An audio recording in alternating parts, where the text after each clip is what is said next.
1 João capítulo 1, do verso 1 ao verso 7, que passo a ler. O que era desde o princípio, o que ouvimos, o que vimos com os nossos olhos, o que temos contemplado e as nossas mãos tocaram da palavra da vida. Porque a vida foi manifestada e nós a vimos e testificamos dela e vos anunciamos a vida eterna que estava com o Pai e nos foi manifestada. O que vimos e ouvimos, isso vos anunciamos, para que também tenhais comunhão conosco, e a nossa comunhão é com o Pai e com seu Filho Jesus Cristo. Estas coisas vos escrevo para que o vosso gozo se cumpra. Esta é a mensagem que dele ouvimos e vos anunciamos, que Deus é luz e não há nele trevas nenhuma. Se dissermos que temos comunhão com ele e andarmos em trevas, mentimos e não praticamos a verdade. Mas se andarmos na luz, como ele na luz está, temos comunhão uns com os outros, e o sangue de Jesus Cristo, seu Filho, nos purifica de todo pecado. Amém? Pai, em nome de Jesus, obrigado, Senhor. Irmãos, eu confesso que eu estive durante esta semana e hoje mais ainda debruçado sobre a palavra, sobre o que falar para um público tão seleto que eu sabia que teria aqui hoje. E como eu vivo família, como eu faço tudo pela minha família, eu tenho 24 anos que o Senhor me chamou para ser sacerdote do meu lar. Eu aprendi muito cedo o que é ter responsabilidade como sacerdote no lar. E eu me deparei com esse texto e eu fui buscar no contexto e um pouco da história o que é que estava acontecendo com a igreja e por que João escreve esta carta.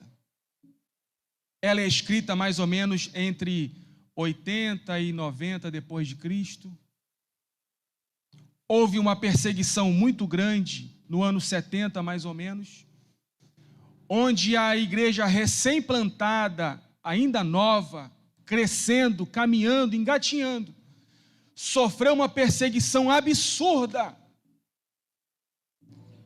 E os irmãos meio que começaram a se distanciar, começaram a se dividir por conta dessa perseguição.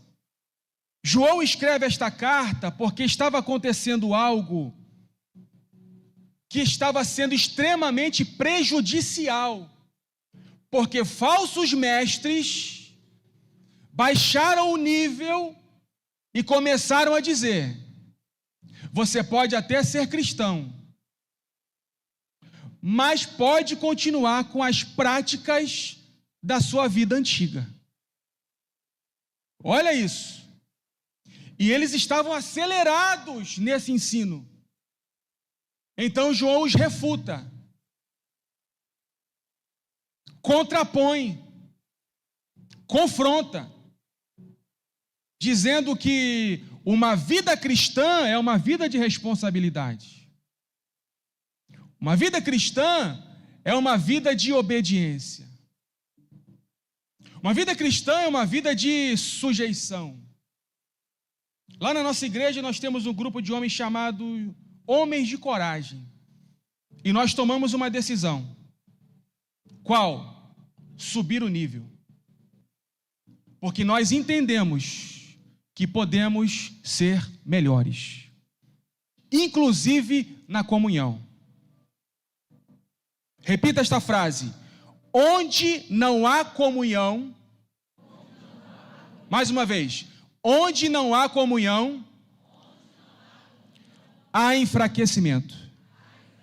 Diferente do que acontece aqui, porque aqui há comunhão e há fortalecimento.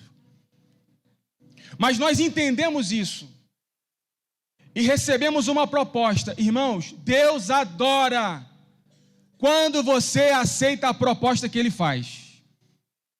Sabe, pastor Simval? Deus adora, Deus ele sempre faz propostas. A gente só precisa estar atento ao que ele está falando. Deus está falando em todo o tempo.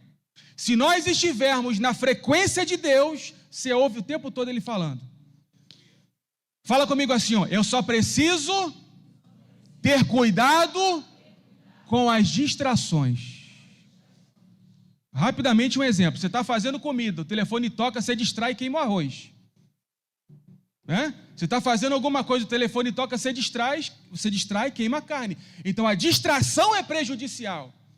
Então Deus está falando em todo o tempo. Se a gente não estiver distraído, a gente ouve Deus. E Deus é especialista em fazer propostas. E quando o coral estava cantando aqui, o Senhor falou algo no meu coração que eu peguei o tablet e anotei. Eu sou especialista em fazer um lugar novo no mesmo lugar. Você pode repetir? Deus é especialista em fazer um lugar novo no mesmo lugar. O que é isso, pastor? A igreja é a mesma, mas cada culto é um culto. A igreja é a mesma, cada culto é um mistério. A igreja é a mesma, cada culto uma porção diferente. Então Deus adora quando a gente aceita as propostas. Quer um exemplo?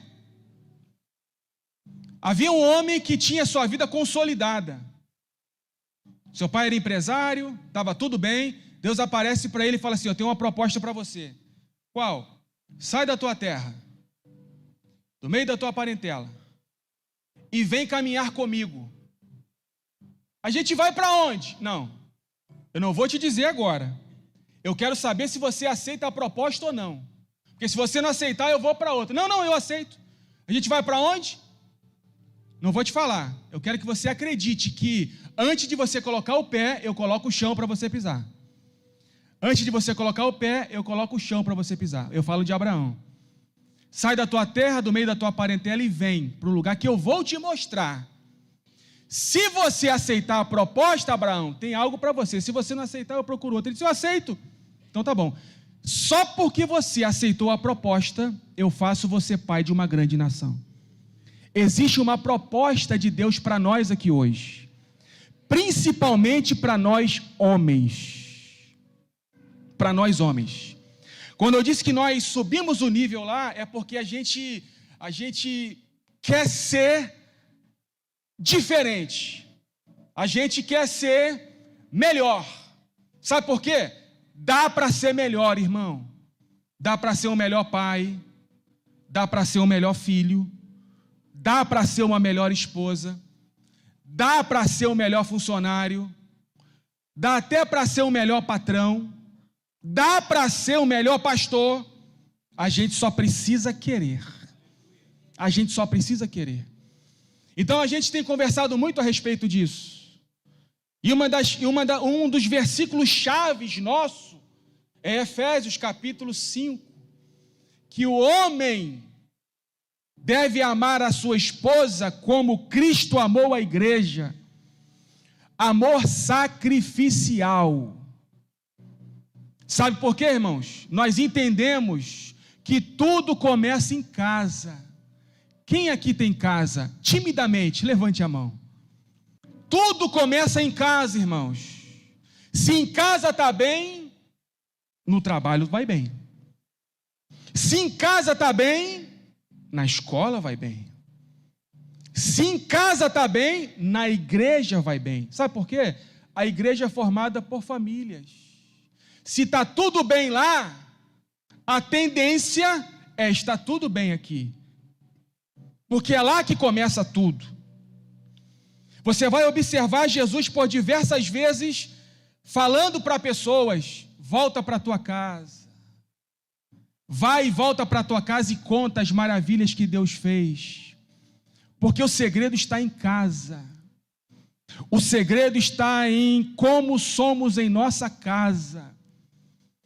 Ah, irmãos, aqui é muito fácil. Eu posso cantar bonito. Eu posso pregar bonito. Eu posso contar uma história que te emociona. Eu posso cantar um louvor e você vibrar. Mas quem eu sou de verdade, eu demonstro na minha casa. É lá que eu preciso ser melhor. É lá que eu preciso ser excelente. É lá que eu preciso fazer a diferença. É lá que eu preciso demonstrar a comunhão. Porque de verdade, irmãos, o ambiente profético é transformador? É. E se o ambiente profético é transformador, a gente aponta para esse ambiente como se fosse a igreja. Mas na verdade, irmão, o ambiente profético tem que ser a nossa casa. O ambiente profético precisa ser onde nós temos a convivência com os nossos familiares, porque o viver com é que faz a diferença. A esposa conhece o marido conhece a esposa, os filhos conhecem os pais conhecem os filhos. E quando o ambiente familiar ele está enfraquecido por conta da falta da comunhão, a tendência é que raízes comecem a crescer em ambos lugares, inclusive na própria igreja. E aí Deus tem que levantar alguém, Deus tem que usar alguém para dizer que a primeira igreja é a nossa casa. Lá eu preciso ser excelente. Lá eu preciso ser cordial. As melhores palavras que eu utilizo tem que ser dentro da minha casa. É dentro da minha casa que eu preciso ser literalmente um abençoador de vidas. Eu separei aqui alguns benefícios de viver em comunhão, e essa comunhão eu quero apontar para dentro da nossa casa. Número 1, encorajamento. Irmãos, como tem pessoas precisando ouvir uma palavra de encorajamento. Talvez tenha alguém do seu lado precisando ouvir assim: esforça-te, tem bom ânimo, Deus é contigo. Eu sei que não está fácil, eu sei que a luta é grande, eu sei que a adversidade entrou na sua casa sem pedir licença, mas esforça-te. Segundo, crescimento.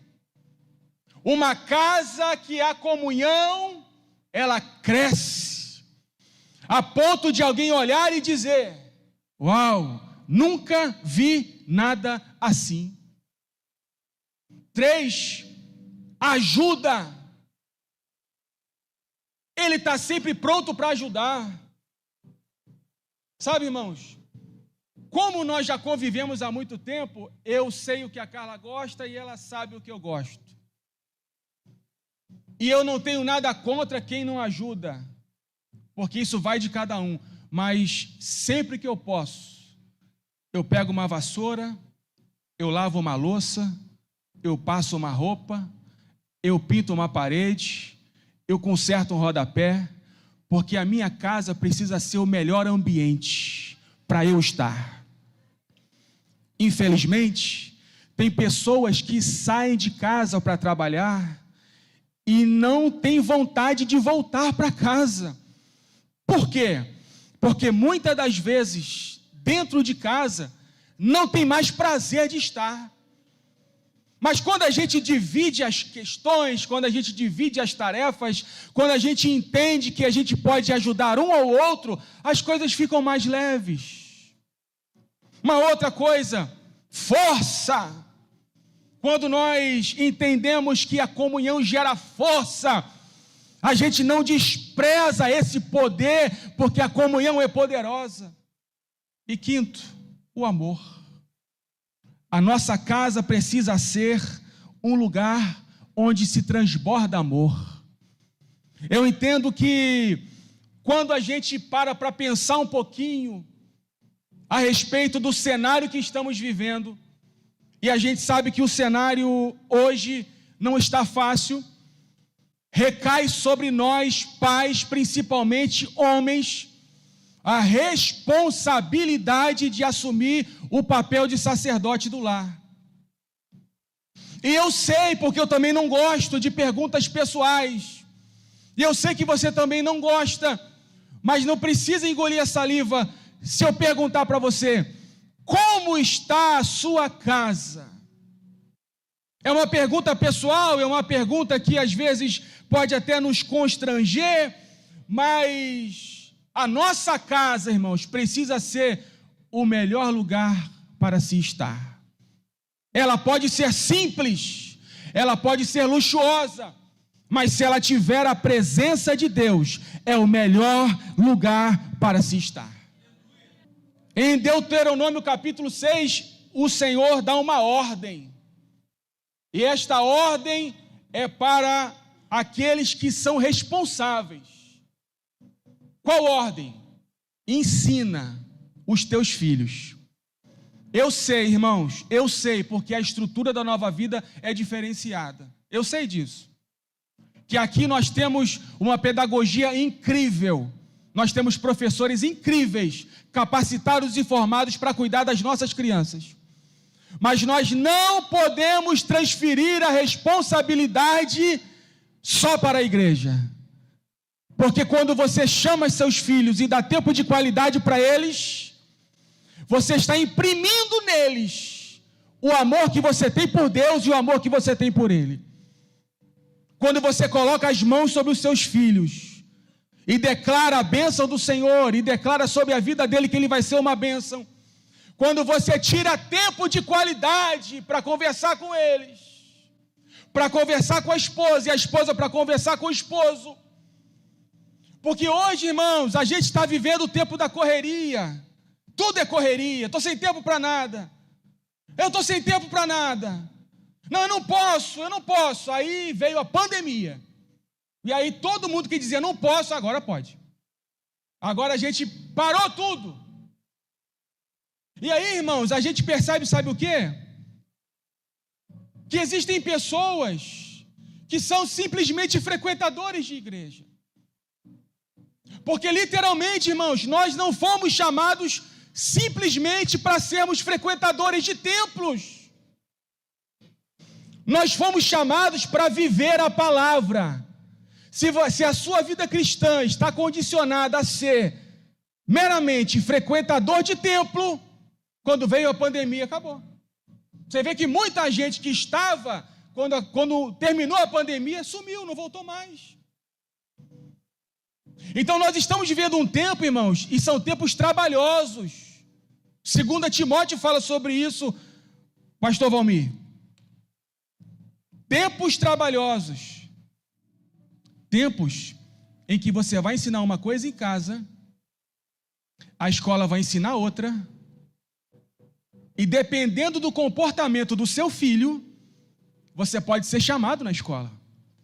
E aí fica a pergunta, o que fazer? Então, irmãos, olha aqui para cá, ó, isso aqui é muito sério que eu vou dizer. Não dá mais para viver aquele evangelho de oba-oba, irmãos. Porque as coisas estão se afunilando. E nós precisamos assumir essa responsabilidade no nosso lar. Principalmente você, pai. Principalmente você, mãe. Sabe? Aquele tempo de qualidade para conversar, para ensinar, para explicar, para orar, para explicar de novo. Porque ser pai e mãe é isso. É se doar, é gastar tempo. É você se entregar. Porque é muito fácil deixar as crianças na cordinha rosa para a sala. O que vai marcar a vida dos seus filhos é quando você chegar no quarto dele. Pastor, mas ele é rebelde. Tudo bem. Faça uma declaração de amor para ele. Não, mas eu falo, eu te amo todo dia. Não. A melhor declaração de amor que você pode fazer pelos seus filhos é orar por ele. Filho, deixa eu orar por você.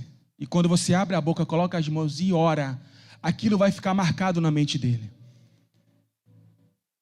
Você pode observar, cada dia que passa, está mais difícil você ouvir a expressão, meu pai sempre me disse, minha mãe sempre me ensinou.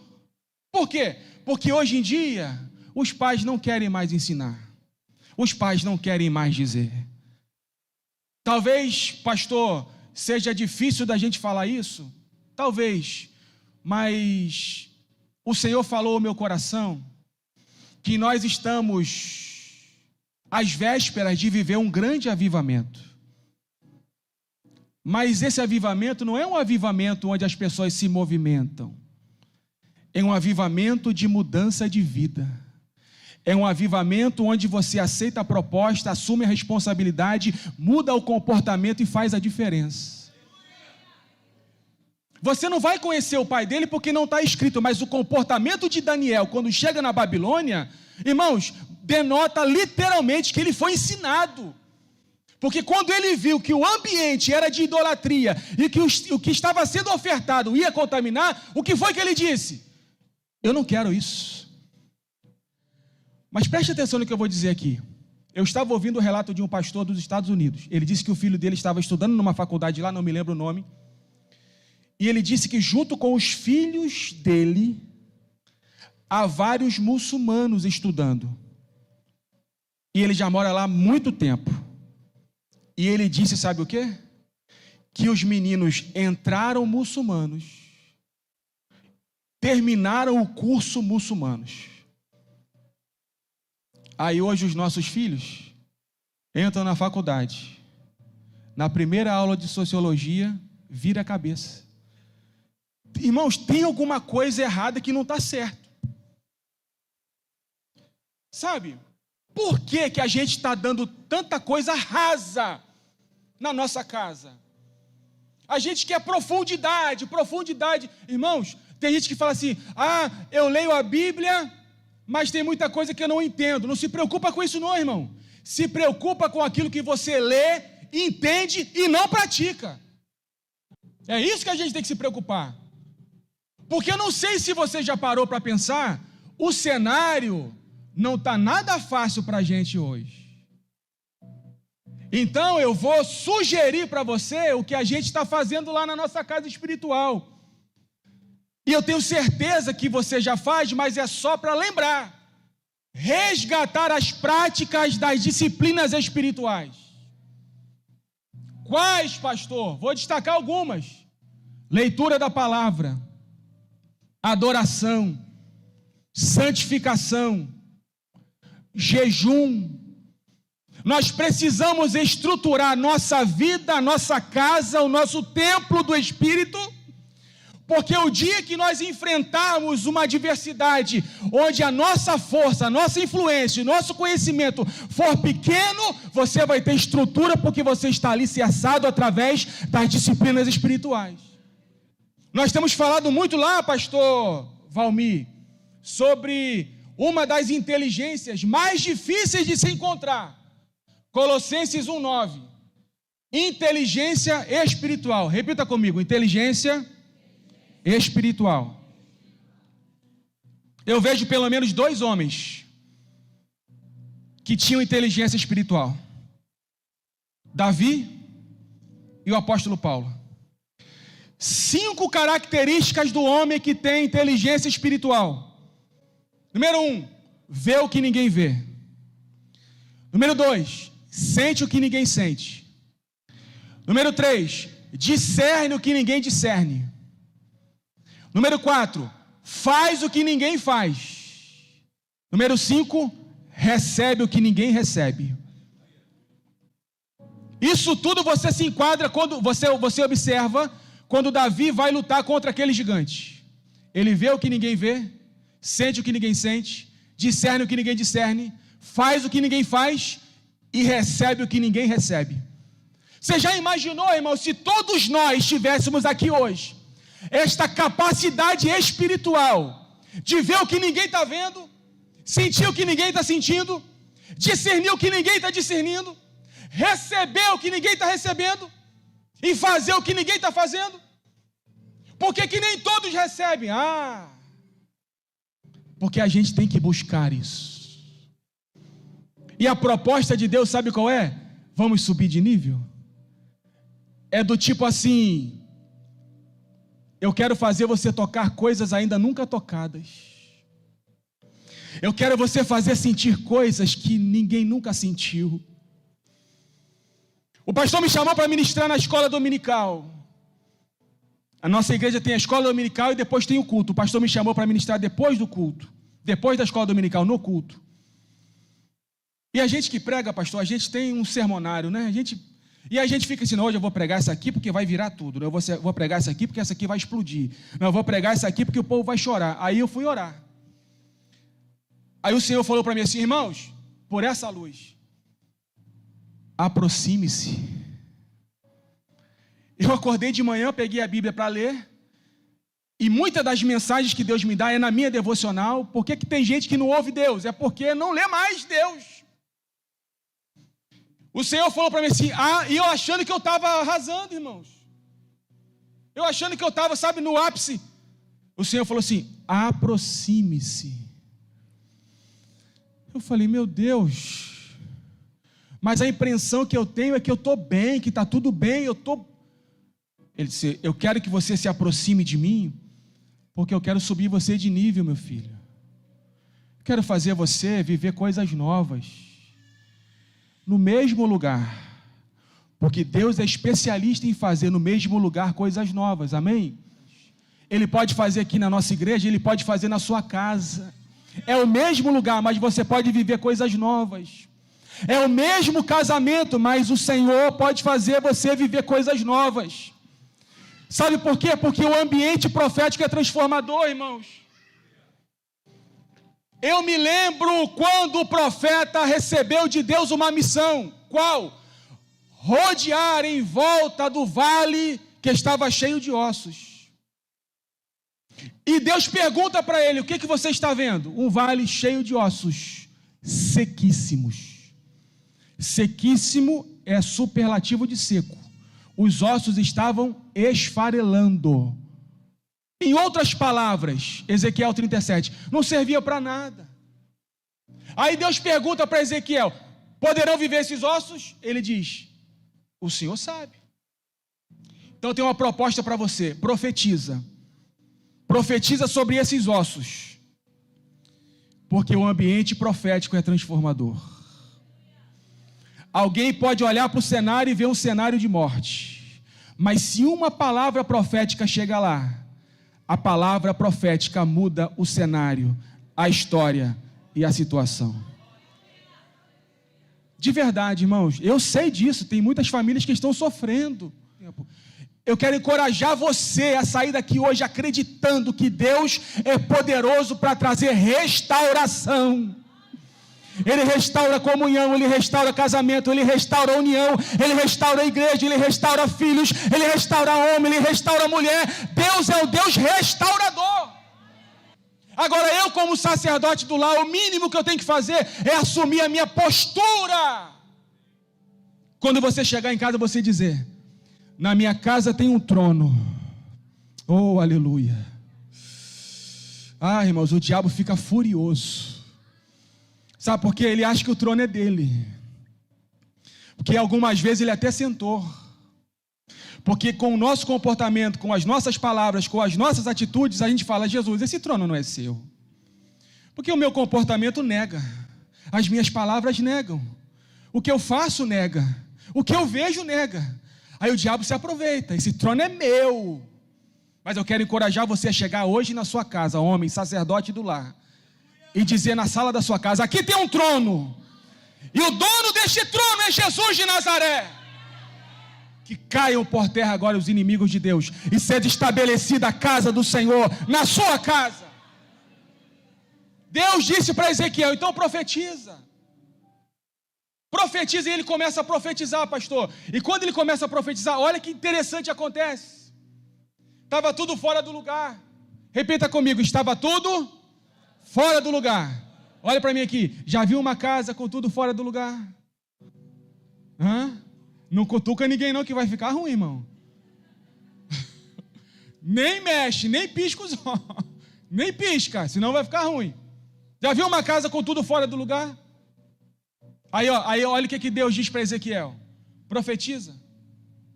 Assume a responsabilidade. Muda o comportamento. Muda as palavras. Precisa de uma mudança.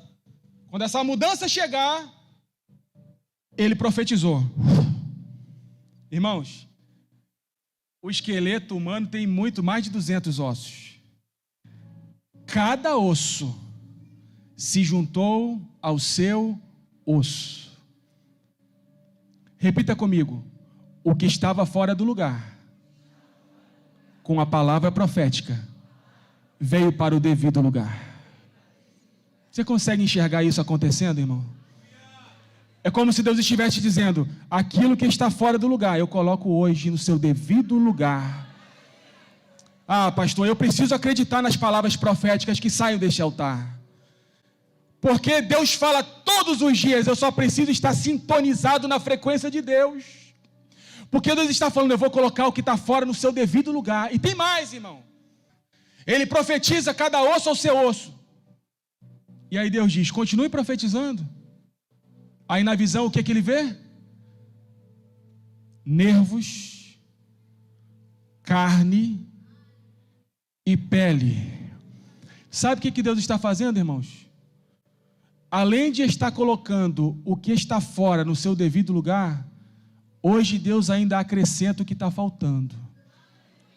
Você acredita nisso?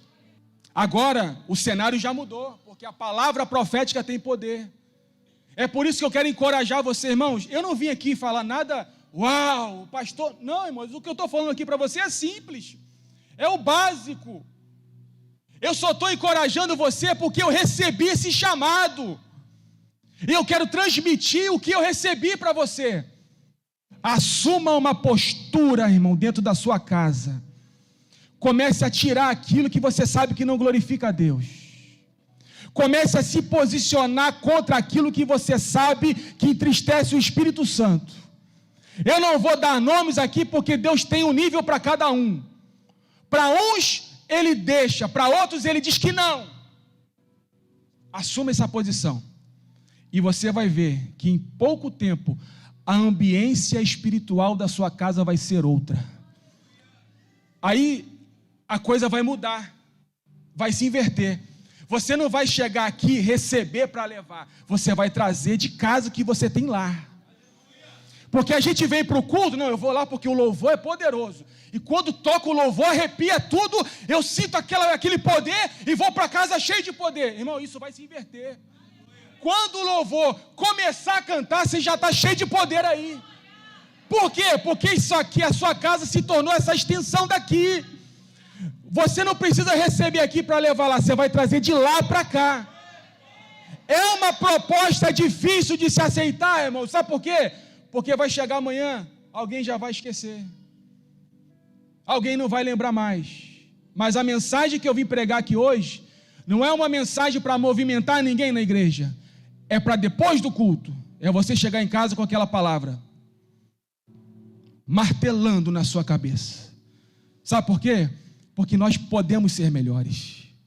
Olha para quem está do seu lado, dá um sorriso colgate e fala para ele, você pode ser melhor. Sabe o que eu acho interessante? Isso aqui é um organismo vivo. Está tudo anotado aqui para eu falar. Eu não falei nada do que está anotado aqui. Sabe por quê? Porque nós entendemos, pastor, que esse ambiente é profético. E quando alguém, pastores, assumem esse local que é profético, e que ele entende que se faz necessário entregar o que é rema.